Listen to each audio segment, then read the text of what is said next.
यहेजकेल भविष्यवक्ता की पुस्तक अध्याय 7। यहेजकेल भविष्यवक्ता की पुस्तक अध्याय 7।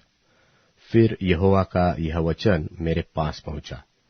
हे मनुष्य के संतान, प्रभु यहोवा इस्राएल की भूमि के विषय में यो कहता है कि अंत हुआ, चारों कोनों समेत देश का अंत आ गया है।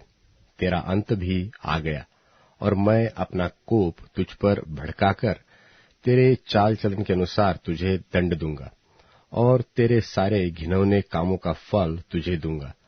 मेरी दया दृष्टि तुझ पर न होगी, और न मैं कोमलता करूंगा।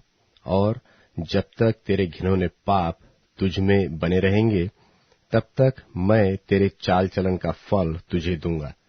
तब तू जान लेगा कि मैं यहोवा हूं। प्रभु यहोवा यो कहता है, विपत्ति है, एक बड़ी विपत्ति है। देखो, वह आती है, अंत आ गया है, सबका अंत आया है।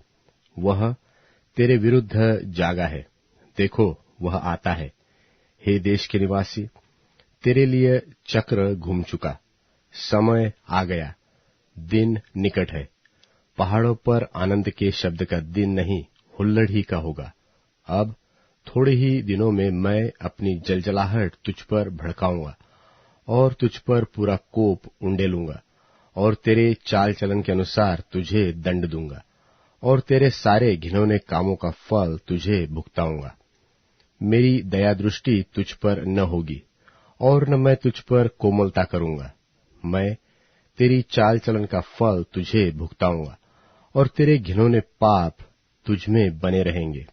तब तुम जान लोगे कि मैं यहोवा दंड देने वाला हूं। देखो, उस दिन को देखो, वह आता है, चक्र घूम चुका, छड़ी फूल चुकी, अभिमान फूला है। उपद्रव बढ़ते बढ़ते दुष्टता का दंड बन गया। उनमें से कोई न बचेगा, और न उनकी भीड़ भाड़, न उनके धन में से कुछ रहेगा, और न उनमें से किसी के लिए विलाप सुन पड़ेगा। समय आ गया, दिन निकट आ गया है। न तो मोल लेने वाला आनंद करे, और न बेचने वाला शोक करे, क्योंकि उनकी सारी भीड़ पर कोप भड़क उठा है। चाहे वे जीवित रहे, तो भी बेचने वाला बेची हुई वस्तु के पास कभी लौटने न पाएगा, क्योंकि दर्शन की यह बात देश की सारी भीड़ पर घटेगी। कोई न लौटेगा। कोई भी मनुष्य जो अधर्म में जीवित रहता है, बल न पकड़ेगा।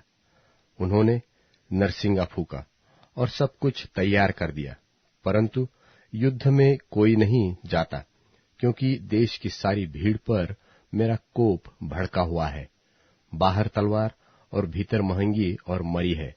जो मैदान में हो वह तलवार से मरेगा, और जो नगर में हो वह भूख और मरी से मारा जाएगा। और उनमें से जो बच निकलेंगे वे बचेंगे तो सही, परंतु अपने अपने अधर्म में फंसे रहकर तराइयों में रहने वाले कबूतरों की नाई पहाड़ों के ऊपर विलाप करते रहेंगे। सबके हाथ ढीले और सबके घुटने अति निर्बल हो जाएंगे, और वे कमर में टाट कसेंगे, और उनके रोए खड़े होंगे।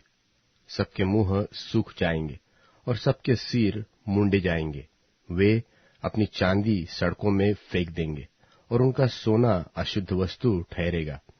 यहोवा की जलन के दिन उनका सोना चांदी उनको बचा न सकेगी, न उससे उनका जी संतुष्ट होगा, न उनके पेट भरेंगे, क्योंकि वह उनके अधर्म के ठोकर का कारण हुआ है। उनका देश जो शोभायमान और शिरोमणि था, उसके विषय में उन्होंने गर्व ही गर्व करके उसमें अपनी घृणित वस्तुओं की मूर्तें और घृणित वस्तुएं बना रखी। इस कारण मैंने उसे उनके लिए अशुद्ध वस्तु ठहराया है, और मैं उसे लूटने के लिए परदेशियों के हाथ और धन छीनने के लिए पृथ्वी के दुष्ट लोगों के वश में कर दूंगा, और वे उसे अपवित्र कर डालेंगे। मैं उनके मुंह फेर लूंगा, तब वे मेरे रक्षित स्थान को अपवित्र कर डालेंगे, और डाकू उसमें घुसकर उसे अपवित्र करेंगे। एक सांकल बना दे, क्योंकि देश अन्याय की हत्या से और नगर उपद्रव से भरा हुआ है। मैं अन्य जातियों के बुरे से बुरे लोगों को लाऊंगा, जो उनके घरों के स्वामी हो जाएंगे, और मैं सामर्थियों का गर्व तोड़ दूंगा, और उनके पवित्र स्थान अपवित्र किए जाएंगे। सत्यानाश होने पर है, तब ढूंढने पर भी उन्हें शांति न मिलेगी। विपत्ति पर विपत्ति आएगी, और उड़ती हुई चर्चा पर चर्चा सुनाई पड़ेगी, और लोग भविष्यवक्ता से दर्शन की बात पूछेंगे, परंतु याजक के पास से व्यवस्था और पुरनियों के पास से सम्मति देने की शक्ति जाती रहेगी। राजा तो शोक करेगा, और रईस उदासी रूपी वस्त्र पहनेंगे, और देश के लोगों के हाथ ढीले पड़ेंगे। मैं उनके चलन के अनुसार उनके बर्ताव करूंगा, और उनकी कमाई के समान उनको दंड दूंगा। तब वे जान लेंगे कि मैं यहोवा हूं।